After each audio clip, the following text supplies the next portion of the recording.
Pasta చేయడం చూద్దాం. 1 cup పాస్తాకి 2 కప్పుల వాటర్ తీసుకొని అందులో కొంచెం సాల్ట్, కొంచెం ఆయిల్ వేసుకొని వాటర్ బాగా మరిగాక మనం తీసుకున్న 1 కప్ పాస్తాని అందులో వేసి 2 మినిట్స్ కుక్ చేసుకోవాలి. ఇలా కుక్ చేసుకున్న పాస్తాని ప్రెస్ చేసి చూస్తే కొంచెం మెత్తగా అయితే సరిపోతుంది. తర్వాత ఒక కడాయిలోకి 2 వెల్లిపాయలు, కొంచెం అల్లం ముక్క, 2 పచ్చిమిరపకాయలు, 1 ఆనియన్ చిన్నగా కట్ చేసుకొని వేసుకోవాలి. అవి గోలాక క్యాబేజీ, క్యారెట్ కూడా వేసుకొని కొంచెం సాల్ట్ వేసుకొని ఒక 2 మినిట్స్ కుక్ చేసుకోవాలి. ఇవి 2 మినిట్స్ బాగా కుక్ అయ్యాక అందులోనే ఒక చిన్నగా కట్ చేసిన టమాటా ముక్క వేసి కూడా మరి 2 మినిట్స్ కుక్ చేసుకోవాలి. ఇవి మొత్తం మంచిగా కుక్ అయ్యాక సాల్ట్, ధనియా పౌడర్,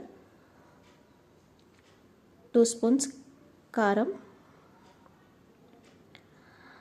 కొంచెం చికెన్ మసాలా వేసుకొని మరో 2 నిమిషాలు మీడియం ఫ్లేమ్లో పెట్టి బాగా కుక్ చేసుకోవాలి. ఇది మొత్తం బాగా కుక్ అయ్యాక మనం తీసుకున్న పాస్తాని ఇందులో వేసి మిక్స్ చేసుకోవాలి.